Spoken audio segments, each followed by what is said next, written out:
మనిషి పగబడితే ఒకరిపైన ఆ పగని ఎలా తీర్చుకోవాలి, ఏ రకంగా తీర్చుకోవాలి అని ఈ మధ్య కాలంలో కొత్త దారులన్నీ వెతుక్కుంటూ వెళ్తున్నారు. ఏఐ టెక్నాలజీ డెవలప్ అయిన తర్వాత మనకి తెలియని విషయాలు కూడా చాలా తెలుసుకుంటున్నాం. కాకపోతే మనం కనిపెట్టే కొత్త విషయాలు ఏవైతే ఉన్నాయో అదే న్యూస్లో సెన్సేషన్ అవుతా ఉంది. డైరెక్టర్ మారుతి ఇంటికి పార్సల్స్, దాని గురించి మాట్లాడదాం ఇప్పుడు మనం. ఏం జరిగింది అంటే, క్రోనలాజికల్ ఆర్డర్లో వస్తే ప్రభాస్ సినిమా మారుతి గారి డైరెక్షన్లో రాజాసాబ్ అనే సినిమా అయితే విడుదలైంది. సినిమా రిలీజ్కి ముందు డైరెక్టర్ చాలా కాన్ఫిడెంట్గా తన ప్రోడక్ట్ కాబట్టి, తను తీసుకున్నాడు కాబట్టి ఆయన చాలా కాన్ఫిడెంట్గా ఖచ్చితంగా సక్సెస్ అవుతా, లేదంటే నా అడ్రస్ ఇస్తున్నా అని చెప్పేసి ఒక మాట వాడడం. సినిమా రిలీజ్ అయిన తర్వాత దాని రిజల్ట్ బాగాలేదు అని సోషల్ మీడియాలో తీవ్రంగా చర్చ జరిగినప్పుడు ఏ హీరోకి అయితే అభిమానులు ఉంటారో ఆ అభిమానులు హర్ట్ అవుతారు. అది మనకు తెలిసిన విషయమే. ప్రభాస్ గారికి అంటావా, పాన్ ఇండియా స్టార్ కాబట్టి పాన్ ఇండియా రేంజ్లో అభిమానులు ఉంటారు. మన తెలుగు రాష్ట్రాల్లో మన హీరో కాబట్టి ఇంకా మొత్తం కోసేసుకునే అభిమానులు కూడా ఉంటారు. అయితే మా హీరో బాగానే యాక్ట్ చేశాడు, మా హీరో బాగానే డ్యాన్స్ చేశాడు, మా హీరో డైలాగులు బాగా చెప్పాడు, మా హీరో ఎమోషన్స్ పర్ఫెక్ట్గా ఇచ్చాడు, కానీ నీ డైరెక్షన్ బాగాలేకపోవడం వల్లే సినిమా ఫ్లాప్ అయింది, నీ వల్ల మా హీరోకి అపఖ్యాతి వచ్చింది అని చెప్పేసి ఫ్యాన్స్ భావించి నిన్ను ఏదో ఒకటి చేస్తాం చూడు అని చెప్పేసి ఆన్లైన్లో మన సోషల్ మీడియాలో అక్కడ ఇక్కడ నువ్వు కనిపించు, నీ సంగతి చూస్తా అని చెప్పేసి వార్నింగ్లు ఇచ్చారు. ఏ రోజైతే సినిమా రిలీజ్ అయ్యి కొంచెం నెగిటివ్ టాక్ తెచ్చుకుందో డైరెక్ట్ వాళ్ళ ఇంటి దగ్గరికి వెళ్ళి రచ్చ చేశారు. ఆయన అడ్రస్ కూడా ఇచ్చుకున్నాడు, సో అండ్ సో నేను ఇక్కడ ఉంటాను, ఇది నా అడ్రస్ అని. ఇప్పుడు ఏం జరిగింది అంటే, రాజాసాబ్ రిలీజ్ అయ్యి ఆల్మోస్ట్ 2-3 వారాలు గడిచిపోతుంది. ఇప్పుడు మనం Jan 26 వరకు వచ్చాము. పెద్దగా సంక్రాంతి తర్వాత ప్రతి వారం సినిమాలు అయితే ఏం లేవు. అయినప్పటికీ కూడా వీళ్ళకి ఎందుకో రాజాసాబ్ మనసులో బాగా నాటుకొని పోయిందనమాట. పదే సినిమా చూడడం, అసలు ఈ సినిమా ఇలా తీస్తే ఇంకా బాగుండేది, ఈ సీన్ ఇటు పెడితే ఇంకా బాగుండేది అని చెప్పేసి హర్ట్ అవ్వడం. అప్పటికీ కూడా మారుతి ఏం చేశాడంటే 2-3 రోజుల తర్వాత, మీకు సరిగ్గా అర్థం కాలేదు, ఈ సీన్స్ ఉంటే మీరు చాలా హ్యాపీ ఫీల్ అవుతారు, అందుకే యాడ్ చేస్తున్నానని చెప్పేసి ఆ వింటేజ్ ప్రభాస్ లుక్ని అడిషనల్గా యాడ్ చేయడం కూడా జరిగింది.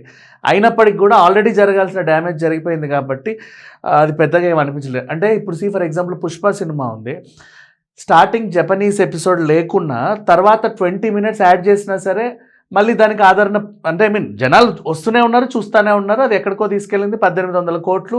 ఇప్పుడు జపాన్లో మళ్ళీ ఇంకెక్కడికి వెళ్ళొద్దో తెలియదు, 2500 CR వచ్చినా ఆశ్చర్యం లేదు. కానీ దీనికి ఏంటంటే జరగాల్సిన డ్యామేజ్ జరిగిపోయింది. ఇక అతికిస్తే ఎంత, అతికించకపోతే ఎంత అనే సిచ్యువేషన్కి వచ్చిన తర్వాత రోజు ప్రభాస్ ఫ్యాన్స్ ఏం చేశారంటే, మారుతి కనిపిస్తే చాలు ఏదో పెద్ద శత్రువుని చూస్తున్నారు, ఇతను ఏదో ఒకటి చేయాలి అని చెప్పేసి వాళ్ళ వాట్సాప్ గ్రూపులలో అందరూ కలిసి మూకుమ్మడిగా ఒక మూకుమ్మడి దాడి క్రియేట్ చేశారు. అది ఏంటంటే, ఇప్పుడు మనకు నార్మల్గా ఇంటికి అమెజాన్ డెలివరీ వస్తుంది, COD పెట్టుకుంటాం కదా, ఇప్పుడు డబ్బులు కట్టినా ఇంటికి వస్తుంది, లేదా క్యాష్ ఆన్ డెలివరీ పెడితే ఇంటికి వచ్చిన తర్వాత వాడు డబ్బులు తీసుకెళ్తాడు. స్విగ్గీ వస్తుంది, జొమాటో వస్తుంది, డన్జో ఉంది, ఇంకా ఫుడ్ యాప్స్ కూడా ఒక 3-4 ఉన్నాయి, షేరో, హోమ్ ఫుడ్ అని ఇంకేవేవో.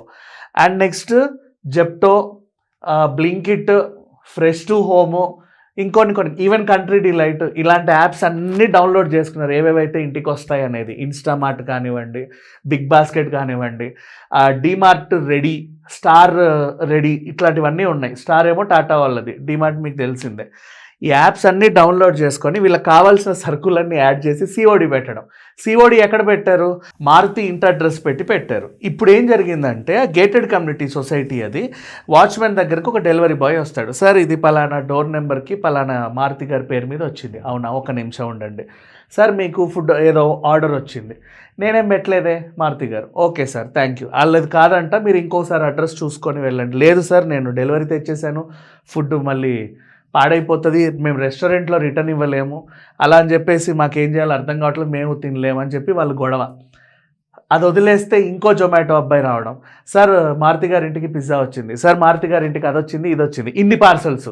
నెక్స్ట్ వెంటనే అమెజాన్ వాడు రావడం, సార్ పెద్ద సోఫా వచ్చింది, ఎక్కడ దించమంటారు, పలానా అడ్రస్కి అని చెప్పి పెద్ద సోఫాలు, వార్డ్రోబులు, మంచాలు, టీవీలు, ఫ్రిడ్జ్లు పెట్టి COD పెట్టి వదిలేశారు.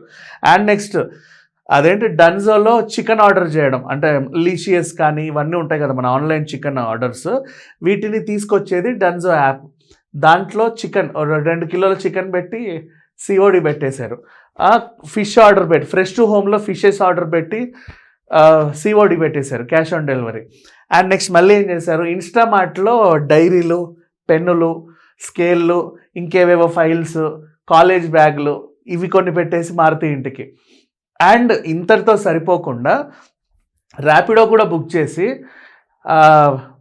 మనము ఇప్పుడు పికప్ నువ్వేనా లేకపోతే ఇంకెవరైనా ఆప్షన్ అడుగుతుంది. నేను కాదండి ఇంకొకరు ఎక్కుతారు అని చెప్పి మారుతి గారి పేరు అడ్రస్ చెప్పి అక్కడ పెట్టడం. ఎట్లా ఉందంటే ఆ గేటెడ్ కమిటీ దగ్గరికి ఆన్లైన్ డెలివరీ అబ్బాయిలే కనీసం ఒక 100 మంది వచ్చారు మొన్న జరిగిన సిచ్యువేషన్ ఇదంతా కూడా. అంటే పగ తీర్చుకోవడము అంటే ఇట్లా కూడా ఉంటుందా అని తెలిసింది కొత్తగా. ఈ వార్త చెప్పాలంటే కూడా నాకు కొంచెం భయం వేస్తుంది. ఎందుకంటే ఇది ఇప్పుడు మారుతి గారితో పోదు, చాలామందికి ఉంటుంది. మనం అపార్ట్మెంట్లో ఉంటాము, పైనోడుకో కిందోడుకో మనకి ఎప్పుడో పార్కింగ్ విషయంలోనే ఎప్పుడో గొడవ అవుతుంది. వీడి సంగతి చెప్పాలని ఎప్పుడైనా అనుకుంటూ ఉంటాం. మనం ఏం చేస్తాం, కావాలని ఆర్డర్స్ పెట్టేసి వాడి ఇంటికి పెడతాం. ఇప్పుడు ఫర్ ఎగ్జాంపుల్ చిన్న ఆర్డర్స్ అంటే ఏమన్నా అనుకోవచ్చు. మీరు ఆన్లైన్లో వార్డ్రోబ్ కానీ, మంచం కానీ, కుర్చీ కానీ, టీవీ కానీ, వాషింగ్ మిషన్ కానీ పెట్టి సిఓడి పెట్టారే అనుకుందాం ఫర్ ఎగ్జాంపుల్. వాడు ఏం చేస్తాడు, పెద్ద ట్రాలీ ట్రక్ వేసుకొని వస్తాడు, వచ్చి అక్కడ దించుతాడు. మీరు ఆర్డర్ రిజెక్ట్ చేసినా కానీ కనీసం వాడికి ట్రాలీ ఛార్జీలన్నీ ఇవ్వాలి, అట్లీస్ట్ 1500 2000 ఎంత ఉంటుంది. ఇది ఇబ్బందే. అట్లా ప్రభాస్ ఫ్యాన్స్ అందరూ కలిసి వాట్సాప్ గ్రూపుల్లో మారుతిని ఇలా టార్గెట్ చేయడం వల్ల ఆయన చాలా ఇబ్బంది పడ్డాడు. ఆల్మోస్ట్ నిన్నటి నుంచి అదే న్యూస్ మనం చూస్తూనే ఉన్నాం. ఒక సినిమా హిట్ ఫ్లాప్ అనేది మన చేతుల్లో ఉండదు చెప్పాలి అంటే. తీసేవాడు ఇది ఫ్లాప్ అవ్వాలని కూడా ఎవరూ తీరు, ఆ ప్రొడ్యూసర్ కూడా ఇది ఫ్లాప్ అవుతుందని తెలిసి డబ్బులు పెట్టడు. వాళ్ళకి ఏదో నమ్మకం ఉంటుంది ఖచ్చితంగా ఇది ఆడుద్దేమో అని. అప్పటికైనా అన్నాడు ఇది కొంచెం మైండ్ గేమ్కి సంబంధించిన సినిమా, అందరికి అర్థం కాకపోవచ్చు అని. మనం చాలా సినిమాలు చూసామ్మా. ఇప్పుడు 1 నేను ఒక్కడే ఉంది, రిలీజ్ అయినప్పుడు ఎవరికీ అర్థం కాల. ఇప్పుడు ఓటీటీలో మనం ఎగబడి చూస్తున్నాం. చాలా సినిమాలు అంతే, స్టార్టింగ్లో కొన్ని అర్థం కావు. అఫ్కోర్స్ అది నేను ఒప్పుకుంటా. అర్థం కాకుండా సినిమా తీయడం కూడా దర్శకుడి వైఫల్యమే 100% అది. ఎందుకంటే అర్థం అయ్యేలా చెప్పేవాళ్ళు కూడా చాలామంది ఉన్నారు, అంటే ఈజీగా సింపుల్గా. ఇదంతా ఎందుకు, ఈ సంక్రాంతి సినిమాలే తీసుకుందాం. ఇప్పుడు నారి నారి నడుమ మురారి ఉంది, టైటిల్లోనే సినిమా ఏంటో అర్థమైపోయింది కదా మనకి.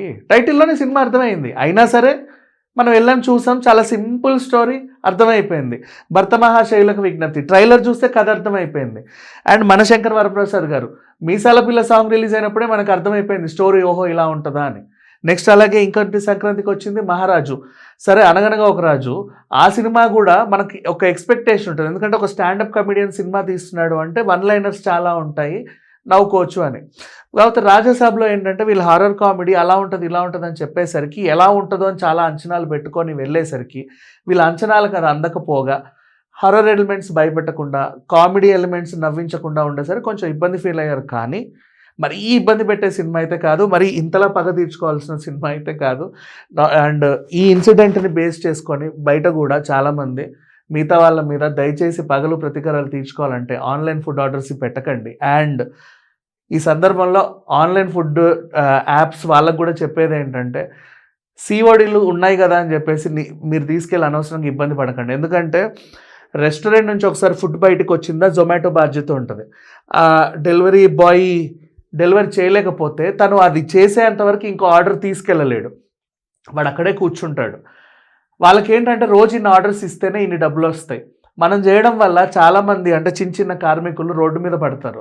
అదొకటి అర్థం చేసుకోండి. మీరు పెట్టేసి కూర్చుంటారు, మీ పగ తీరిందేమో కానీ అలా ఆ 100 మంది ఎంప్లాయీస్ని మనం ఆ రోజు ఇబ్బంది పెట్టాం. అంటే ప్రతిరోజు వాడు ఒక టార్గెట్ పెట్టుకుంటాడు, 12 డెలివరీలు, ఒక 30 డెలివరీలు ఇస్తే నాకు ఇంత వస్తుంది ఈరోజు కమిషన్ అని చెప్పేసి. మీరు తీసుకొచ్చి అక్కడే పెట్టేశారనుకోండి, ఆ పూట అంతా వాడు రెస్టారెంట్కి రిటర్న్ ఇవ్వలేక, జొమాటో ఆఫీస్కి హెడ్ ఆఫీస్కి వెళ్ళలేక, అక్కడ ఉన్న కస్టమర్ని కలవలేక రోడ్డు పైన ఉంటారు. మనం తీర్చుకునే పగ ఏదైతే ఉందో 100 మందిని ఇబ్బంది పెట్టేలాగైతే ఉండకూడదు. Thank you so much.